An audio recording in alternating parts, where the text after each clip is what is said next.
Question number 67 में हमें क्या करना है? सबसे पहले हम लास्ट में पढ़ते हैं पास general entries, prepare partners capital account and opening balance sheet. ठीक है, हमें इसमें रिवैल्यूएशन अकाउंट नहीं बनाना है, हमें इसमें सिर्फ जनरल एंट्रीज करनी है। बेटा जनरल एंट्रीज सिर्फ रिवैल्यूएशन की नहीं, पूरी की पूरी सारी की सारी जनरल एंट्रीज होंगी। ठीक है, फिर हमें पार्टनर्स कैपिटल बनाना है और उसके बाद हमें बैलेंस शीट बनानी है। ठीक है, तो इसमें बहुत ज्यादा काम होने वाला है। तो पहले हम क्या करेंगे, सिर्फ और सिर्फ जनरल एंट्रीज कर लेते हैं, फिर उसके बाद पार्टनर्स कैपिटल बनाएंगे, फिर हम बैलेंस शीट बनाएंगे। तो स्टार्ट करते हैं। चलो, सबसे पहले x and y are partners in a firm sharing profits in the ratio 3:2। ठीक है, एक्स और वाई का हमें शेयर दिया हुआ है, ओल्ड रेशियो दिया हुआ है एक्स वाई का 3/5 और 2/5। ठीक है, अब इसके बाद इन्होंने z को एडमिट किया 1/6 शेयर के लिए, तो इन्होंने z को एडमिट किया और z का न्यू रेशियो दिया हुआ है 1/6। तो क्या हमें इस क्वेश्चन में सैक्रिफाइसिंग गेनिंग की जरूरत पड़ेगी? हाँ बेटा बिल्कुल पड़ेगी, क्योंकि हमें इसमें goodwill out of the books दी हुई है। ठीक है, देखो 7 पॉइंट में हमें गुडविल को रिवैल्यू करना है, कैलकुलेट करना है, फिर उसके बाद हमें एडजस्टमेंट करनी है। तो क्या इसमें न्यू रेशो निकालने की जरूरत है? नहीं है, क्योंकि इसमें न्यू रेशो हम रिमेनिंग शेयर के बेस पे निकालेंगे, और जहां पर रिमेनिंग शेयर के बेस पे न्यू रेशो निकलता है वहां पर हमारा सैक्रिफाइसिंग सेम हो जाता है बिल्कुल ओल्ड रेशो के। ठीक है, तो ओल्ड रेशो कितना है? ओल्ड रेशो देखो 3/5 और 2/5 है, तो इनका सैक्रिफाइसिंग रेशो भी 3:2 ही होगा। ठीक है, तो सैक्रिफाइसिंग रेशो भी 3:2 होगा। चलो, अब करते हैं अपना क्वेश्चन स्टार्ट। तो सबसे पहले है Z brings in 40,000 as a share of capital but he is unable to bring any amount for goodwill। बहुत ध्यान से देखना, वो 40,000 कैपिटल तो लेकर आया है, लेकिन वो गुडविल का शेयर लेकर नहीं आ पाया। ठीक है, यानी वो प्रीमियम के लिए पैसे नहीं लेकर आ पाया। ठीक है, ये हम समझ गए। तो सबसे पहली हमारी फर्स्ट जनरल एंट्री होगी, क्योंकि इसमें हमें कैश दिया हुआ है तो हम कैश में ही एंट्री करेंगे। कैश अकाउंट डेबिट टू जेड्स कैपिटल अकाउंट। चलो हो गई एंट्री, कितना? 40,000। गुडविल के पैसे नहीं लाया तो इसलिए हमने उसकी भी एंट्री नहीं की, नहीं तो हम क्या करते, cash debit to premium for goodwill कर देते। ठीक है, आगे चलते हैं। Second point, claim on work account of workman compensation is 3,000। हाँ, तो प्रीमियम फॉर गुडविल उसके कैपिटल से नहीं निकाल लेंगे? हाँ निकालेंगे बेटा, जब हम गुडविल कैलकुलेट करेंगे ना फिर निकालेंगे। Okay sir. तो अब आते हैं सेकंड पॉइंट पर। क्लेम दिया हुआ है WC वर्कमैन कंपनसेशन का क्लेम है 3,000 का। क्या हमें WCR दिया हुआ है बैलेंस शीट में? हाँ, 5,600 का WCR है।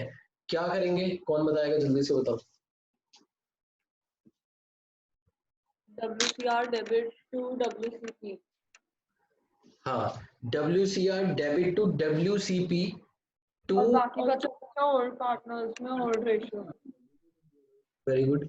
तो सेकंड एंट्री हम क्या कर रहे हैं, WCR को डेबिट कर रहे हैं, इसका ट्रीटमेंट कर रहे हैं 5,600, जिसमें से वर्कमैन कंपनसेशन प्रोविजन में हम ट्रांसफर करेंगे 3,000, और बाकी बचा हुआ 2,600 रुपए एक्स और वाई में डिस्ट्रीब्यूट कर देंगे to x capital account, to Y's capital account. 2,600 रुपए जो बचा उसको 3:2 में जरा डिस्ट्रीब्यूट करो, कितना कितना आएगा।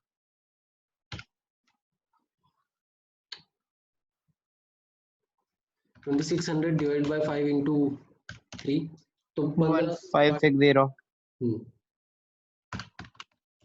तो 1040। ठीक है, चलो सेकंड एंट्री हो गई। अब चलते हैं आगे, आते हैं थर्ड एंट्री पर। थर्ड हमें कह रहा है right off bad dates of 6,000। हमारे पास बैड डेट्स हो गए 6,000 के। ठीक है, तो लॉस हो गया हमें। अब पहले से हमें कुछ प्रोविजन भी दिया हुआ है 4,000 का, तो ये 6,000 के बैड डेट्स पहले हम प्रोविजन से राइट ऑफ करेंगे, फिर बचे हुए 2,000 के हम रिवैल्यूएशन से राइट ऑफ करेंगे। तो एंट्री क्या होगी, प्रोविजन फॉर बैड डेट्स। भाई जब हमें प्रोविजन बनाया हुआ है तो पहले प्रोविजन से राइट ऑफ करो ना, डायरेक्ट उसको रिवॉल्यूशन में क्यों डालेंगे। तो प्रोविजन हमने डेबिट किया 4000 से, और बाकी जो 2000 के एक्सेस बैड डेट्स हैं वो हम डेबिट कर देंगे रिवॉल्यूशन में, और डेटर्स कम हो जाएंगे 6000 से। ये एंट्री होगी। ये एंट्री समझ में आई हमने क्या किया, 6000 के बैड डेट्स थे तो हमने डेटर्स को कम कर दिया 6000 से, ठीक है। और 4000 हमने किस में एडजस्ट किया अपना लॉस, प्रोविजन में, क्योंकि प्रोविजन पहले से हमने बनाया हुआ था इस लॉस को राइट ऑफ करने के लिए। बाकी जो एक्सेस लॉस बचा 2000 का उसको हमने रिवॉल्यूशन में कर दिया। ये बिल्कुल हमारा WCR वाली एंट्री की तरह है, ठीक है, बस इसमें हमारा लॉस ज्यादा हो गया प्रोविजन से, ठीक है। ये एंट्री क्लियर। Yes sir. अब आते हैं एंट्री नंबर 4 पर। 4 पर एंट्री नंबर 4 है हमारी, creditors are to be paid ₹2000 more, यानी क्रेडिटर्स को 2000 ज्यादा पे करने पड़ेंगे, यानी क्रेडिटर्स हमारे इंक्रीज हो रहे हैं, तो ये हमारा लॉस हो जाएगा। कैश डेबिट टू तो revaluation account debit to creditors 2000, किसने कहा था cash debit to, sorry sir. हम लायबिलिटी को रिवैल्यू कर रहे हैं, ये रिवैल्यूएशन की एंट्री है, तो रिवैल्यूएशन डेबिट हो जाएगा, लॉस है, और क्रेडिटर्स बढ़ाने के लिए क्रेडिटर्स क्रेडिट हो जाएंगे। Yes sir. इसके बाद आते हैं हम पॉइंट नंबर 5 पर। पॉइंट नंबर 5, पॉइंट नंबर 5 हमें कह रहा है there being a claim against the firm for damages liabilities to the extent of 2000 should be credited, ठीक है। तो डैमेजेस के लिए हमें कुछ प्रोविजन क्रिएट करना है 2000 का, ठीक है। तो वर्कमैन वाला नहीं है, ये किसी दूसरे टाइप के डैमेजेस हैं, तो हमें प्रोविजन बनाना पड़ेगा। तो जब हम प्रोविजन बनाएंगे तो वो भी लॉस हो जाएगा, लायबिलिटीज बढ़ जाएंगी, तो ये भी revaluation debit to provision for damages. तो हमने 2000 रुपए का ये प्रोविजन भी बना दिया, रिवैल्यूएशन में लॉस रिकॉर्ड कर दिया। आगे चलते हैं, 6th पॉइंट पर चलते हैं। 6th में हमें outstanding rent be brought down to 11200। Outstanding rent 13000 का था, वो 11200 का हो गया, तो वो कम हो जाएगा। तो आउटस्टैंडिंग रेंट कितने से कम होगा, हमारा प्रॉफिट हो जाएगा 1800 रुपए से कम हो जाएगा टू रिवैल्यूएशन अकाउंट, कितना 1800, ठीक है। हमने उसको कम कर दिया रिवैल्यूएशन को क्रेडिट करके, ठीक है। फिर इसके बाद आती है गुडविल की। चलो गुडविल की तो हम कर ही लेंगे। अब मुझे बताओ, रिवैल्यूएशन की एंट्रीज सारी कंप्लीट हो चुकी हैं, तो मुझे रिवैल्यूएशन पे प्रॉफिट या लॉस भी तो निकालना पड़ेगा। तो कैसे निकालेंगे हम रिवैल्यूएशन पे प्रॉफिट या लॉस, बेटा डेबिट वाला रिवैल्यूएशन अलग ऐड कर लो और क्रेडिट वाला अलग ऐड कर लो। अगर क्रेडिट ज्यादा आ रहा है तो प्रॉफिट आएगा, डेबिट ज्यादा आ रहा है तो लॉस आएगा। तो पहले हम लॉस या निकाल लेते हैं जो भी हमारा आएगा, ठीक है। तो रिवैल्यूएशन कितने कितने से डेबिट हुआ है, पहले हम उसको चेक करते हैं। रिवैल्यूएशन यहाँ पर एक तो डेबिट हुआ 4000, 6000 से, 6000 से टोटल डेबिट हुआ है रिवैल्यूएशन, ठीक है, ये डेबिट हुआ है। और क्रेडिट सिर्फ एक ही एंट्री में हुआ है, ये 1800 वाली एंट्री में, तो माइनस कर दो 1800। तो ये क्या है हमारा, लॉस ऑन रीवैल्यूएशन आया 4200, ठीक है। 4200 का हमारे पास लॉस आ गया, ठीक है। अब इस लॉस को भी तो डिस्ट्रीब्यूट करने की एंट्री हम करेंगे। अब ये लॉस हमें डिस्ट्रीब्यूट करना पड़ेगा, तो इस लॉस को डिस्ट्रीब्यूट करने की एंट्री क्या होगी, पार्टनर्स कैपिटल अकाउंट अब डेबिट हो जाएंगे।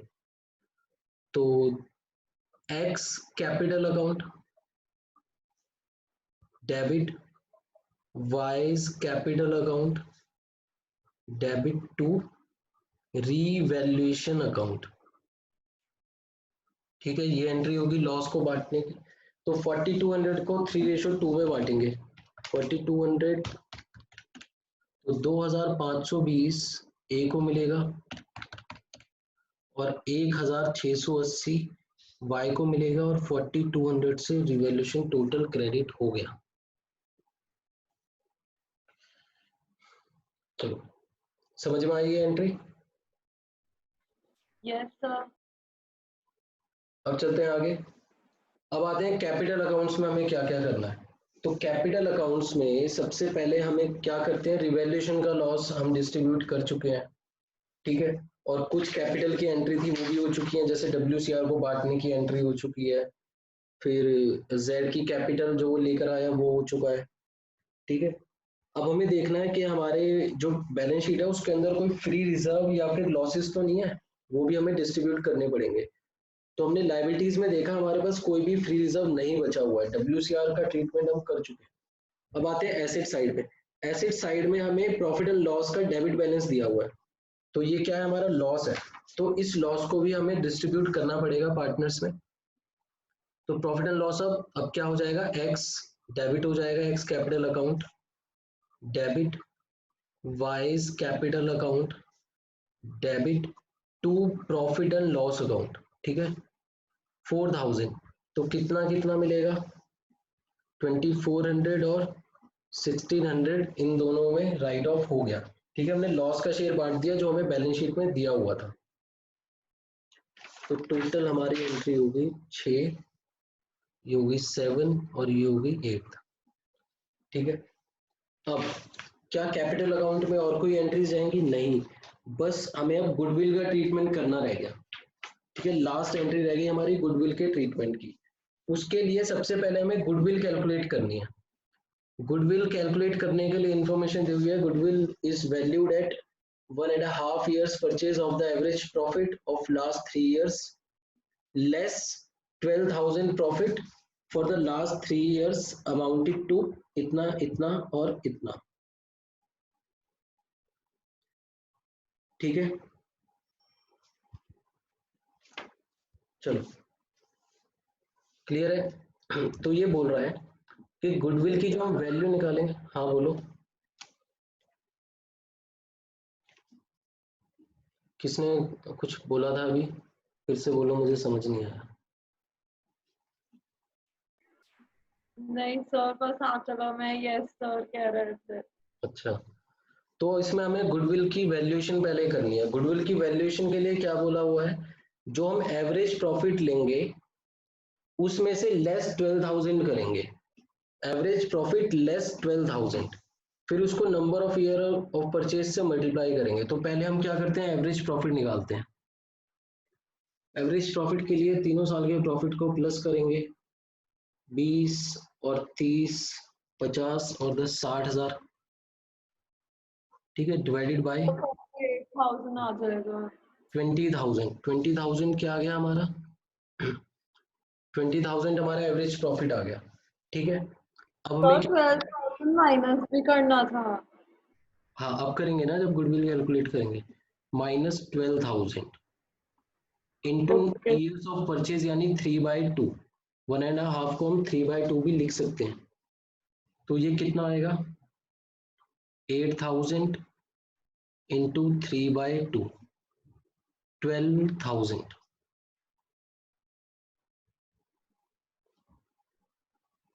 ठीक है।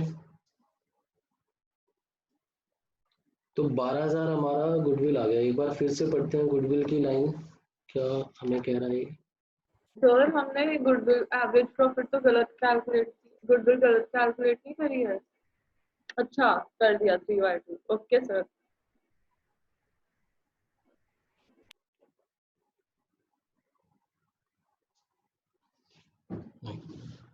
एक बार फिर से पढ़ते हैं हम गुडविल की लाइन, मुझे गुडविल की लाइन में कुछ प्रॉब्लम लगती है।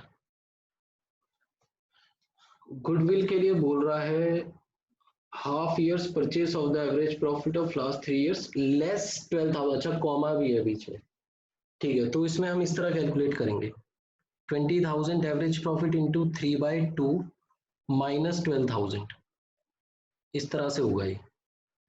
तो ये कितना आएगा, 40,000 नहीं 30,000 माइनस 12,000, तो ये 18,000 आएगा। गुडविल हमारी 18,000 आएगी। ठीक है, बीच में कॉमा था, वो देखा नहीं हमने। ठीक है, तो उस कॉमा की वजह से हमारा पूरा मतलब चेंज हो गया गुडविल निकालने का। अब मतलब क्या हुआ कि जो हमारी गुडविल हमने निकाली number of year of purchase से मल्टीप्लाई करके, उसमें से 12,000 लेस करना है। तो ये एवरेज प्रॉफिट में से 12,000 लेस नहीं करना, वो गुडविल में से 12,000 लेस करना है, वो उसकी वैल्यू हो जाएगी। तो 18,000 हमारी क्या है, गुडविल आ गई। सब क्लियर है? Yes sir. अब प्रीमियम कितना होना चाहिए, जो जेड लेकर आएगा वो होना चाहिए था 18,000 इंटू 1/6 जेड का शेयर, यानी 3,000। ठीक है, अब ये 3,000 वो लेकर नहीं आया, तो क्या करेंगे हम जेड की कैपिटल कैपिटल। निकाल लेंगे। ठीक है, एक चीज का बेटा हमेशा ध्यान रखना कि जब भी हम गुडविल निकालेंगे जेड की कैपिटल में से, तो हम जेड का कैपिटल अकाउंट में से नहीं निकालेंगे, हम उसके करंट अकाउंट में से निकालेंगे। ठीक है, बहुत सारे टीचर्स बोलते हैं कैपिटल में से निकालेंगे, नहीं, उसके करंट अकाउंट में से निकालेंगे। याद है ना करंट अकाउंट क्या होता है? यस सर, बट ठीक, सर हमें ऐसा थोड़ी दिया है कि फिक्स कैपिटल है। हाँ ये दिया नहीं हुआ, लेकिन ये हमें हर क्वेश्चन में अज्यूम करना पड़ता है कि हम उसकी कैपिटल को कम नहीं करेंगे, हम उसके करंट अकाउंट में से विड्रॉ कर लेंगे। तो क्योंकि उसके करंट अकाउंट में जीरो बैलेंस है, तो उसका करंट अकाउंट नेगेटिव हो जाएगा। ठीक है, तो अब हमारी जो 9th एंट्री आएगी वो होगी जेड्स करंट अकाउंट डेबिट 3,000। इस 3,000 को किस किस को देंगे हम, 2x 2y कैपिटल में डाल देंगे इनका। ठीक है, तो कितना कितना जाएगा, 3,000 को 3:2 में करेंगे तो 1,800 और 1,200, ये x और y को मिल गया। ठीक है, हमारी जनरल एंट्रीज कंप्लीट हो चुकी है। अब हमें क्या करना है, अब हमें पार्टनर्स कैपिटल अकाउंट बनाना है। ठीक है, इस चीज को हमेशा याद रखना कि जब भी हम गुडविल का प्रीमियम किसी की न्यू पार्टनर की कैपिटल में से निकालेंगे, तो उसके कैपिटल को डेबिट नहीं करेंगे, उसके करंट अकाउंट में से निकालेंगे हमेशा। ठीक है, सभी क्वेश्चंस में हम ऐसे ही करेंगे, उसके कैपिटल को नहीं छेड़ेंगे। क्लियर है ये पॉइंट? क्यों सर, हम उसकी कैपिटल से क्यों नहीं निकालते? बेटा क्योंकि वो अभी अभी कैपिटल लेकर आया है, अगर उसकी कैपिटल में से ही निकाल लिया तो फिर उसकी कैपिटल तो हो सकता है कभी नेगेटिव हो जाए या जीरो हो जाए, तो वो बिना कैपिटल के पार्टनर कैसे रहेगा? ठीक है, तो इसलिए हम कैपिटल को नहीं छेड़ सकते। ठीक है सर। ठीक है, तो आगे चलते हैं। अब हमें करना है, हमें ड्राफ्ट करना है हमारा पार्टनर्स कैपिटल अकाउंट। ठीक है, तो स्टार्ट करते हैं।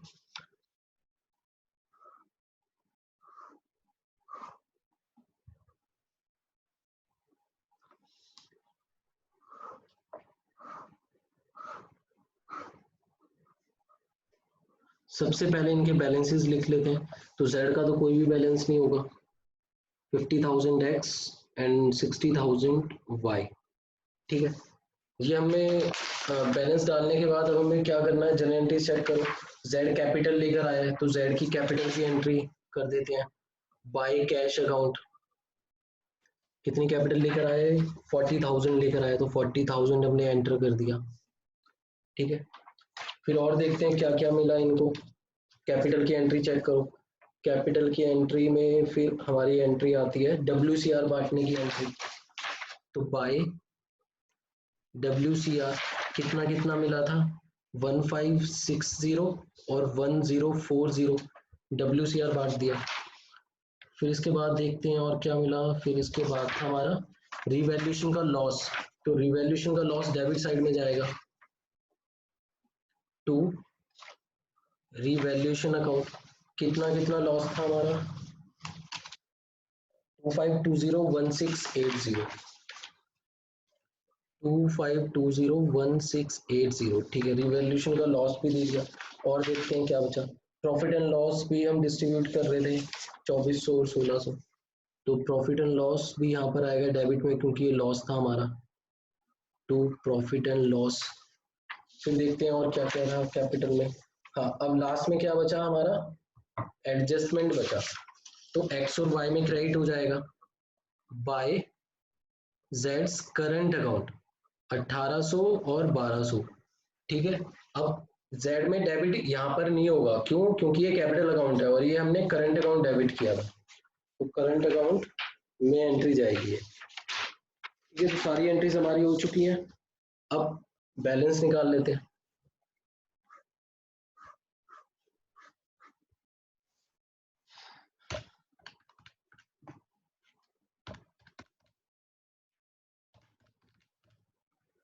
तो 53,360 बैलेंस निकालो, -2520 -2400 48,440, ये एक्स का बैलेंस आया। इसके बाद वाई का balance 60,000 plus 1040 plus 1200 62,240 minus 1680 minus 1600, तो 58,960 ये बैलेंस निकल गया और जेड का 40,000 ही रहेगा। चलो अब ड्रॉ करते हैं अपनी बैलेंस शीट।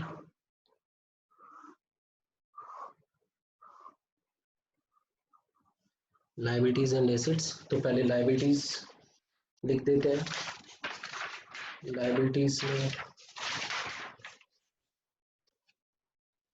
सबसे पहले है हमारा आउटस्टैंडिंग रेंट। आउटस्टैंडिंग रेंट क्या हुआ था हमारा, कम हुआ था कि या इंक्रीज हुआ था? आउटस्टैंडिंग रेंट कम हुआ था 1800 से, तो ये हो जाएगा 11,200 का। फिर इसके बाद क्रेडिटर्स, क्रेडिटर्स में कुछ चेंजेस थे, हाँ क्रेडिटर्स इंक्रीज हुए थे 2000 से, तो ये 22,000 के हो जाएंगे अब। फिर आते हैं WCR, WCR चला गया लेकिन WCP आ गया, प्रोविजन आ गया कितने का, WC 3,000 का। फिर इसके बाद एक प्रोविजन और आ गया, प्रोविजन फॉर डैमेजेस, ठीक है, तो 2,000 का ये भी आ गया, क्रिएट किया था ना, लॉस हुआ था हमें तो हमने ये भी रिकॉर्ड कर दिया। फिर इसके बाद आता है कैपिटल अकाउंट। कैपिटल में एक्स की कैपिटल का बैलेंस है 48,440, वाई की कैपिटल 58,960, जेड की कैपिटल 40,000, ठीक है। और कुछ लाइबिलिटीज में मेरे ख्याल से नहीं आएगा। अब आते हैं अपने एसेट साइड पे, तो कैश था हमारे पास 10,000 और 40,000 जेड लेकर आया, तो टोटल कैश हो गया 50,000 और हमने कोई पेमेंट किसी को की भी नहीं है। फिर आता है डेटर्स, डेटर्स थे हमारे पास 80,000 के,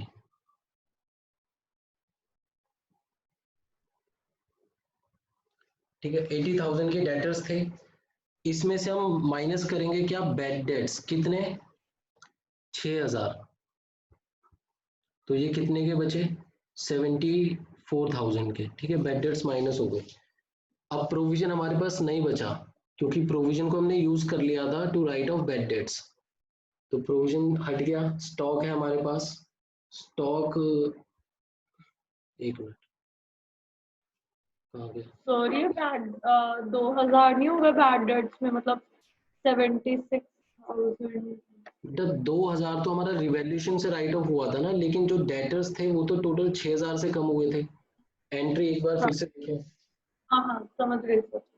ठीक है, एंट्री हाँ में 6,000 से डेटर्स कम होने थे। फिर इसके बाद है स्टॉक 20,000, स्टॉक में कोई भी चेंजेस नहीं है, एज इट इज आ जाएगा स्टॉक। तो प्रॉफिट एंड लॉस हट गया हमारे पास से, मशीनरी आएगा एज इट इज है, मशीनरी 38,000,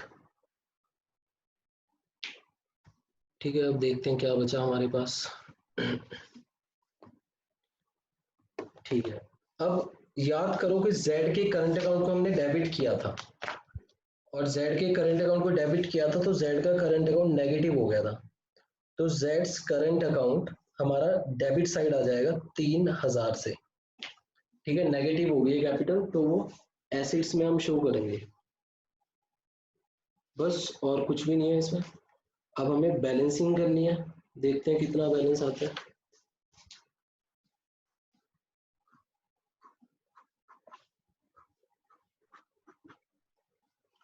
स्टार्ट करो बैलेंसिंग। प्लस 5000 प्लस 48440 58960 40,000 1,85,600 50,000 74,000 20,000 28,000 और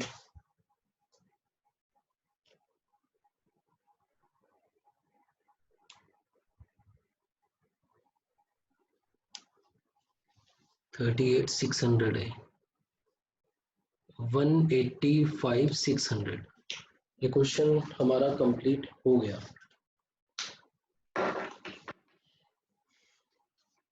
चलो, तो सबको जनरल एंट्रीज और फिर उसके बाद हमने ड्राफ्ट किया कैपिटल और बैलेंस शीट, समझ में आया? किसी को कोई भी डाउट?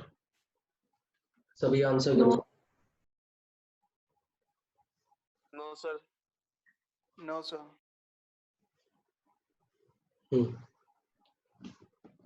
कौन बचा? मनप्रीत, भानु, संस्कार? कोई डाउट नहीं है sir. No sir. Aditi? Clear है सर। अदिति, कोई डाउट है इस क्वेश्चन में? नहीं सर। और अनिरुद्ध को भी कोई डाउट नहीं है, ठीक है। तो बेटा ये क्वेश्चन जितना देखने में लगता है ना कि ये तो बहुत मुश्किल क्वेश्चन है, इतना एक्चुअल में ये है नहीं। क्यों? हमें इसमें बस 3 चीजें सिंपल इसमें अच्छे से याद रखनी है। पहला, वो 6 के 6 पॉइंट्स और उनका ट्रीटमेंट। दूसरा, क्वेश्चन को बहुत ध्यान से पढ़ो, ठीक है। और तीसरा, इन सारी चीजों को अप्लाई करना सीखो, ठीक है। तो ये 3 चीजें हम बहुत ध्यान में रखेंगे तो किसी भी तरह का क्वेश्चन हम इजीली कर सकते हैं, ठीक है। अभी स्टार्टिंग में प्रैक्टिस करते जाएंगे तो परफेक्शन आता जाएगा। तो आज के लिए हम यहीं पर वाइंड अप करेंगे। हमें होमवर्क में कुछ क्वेश्चंस करने हैं, तो 2 ही क्वेश्चन करेंगे बस हम होमवर्क में, बिल्कुल सिंपल क्वेश्चन है। Question number 65 and question number 67, बस ये 2 क्वेश्चंस हैं, 65 एंड क्वेश्चन नंबर 67। 67 तो अभी हमने करा। सॉरी 66। ठीक है, question number 65 and question number 66 ये होमवर्क में करना है। मैं बहुत कम होमवर्क दे रहा हूँ, ठीक है। अगर तुम्हारे, एक मिनट, अगर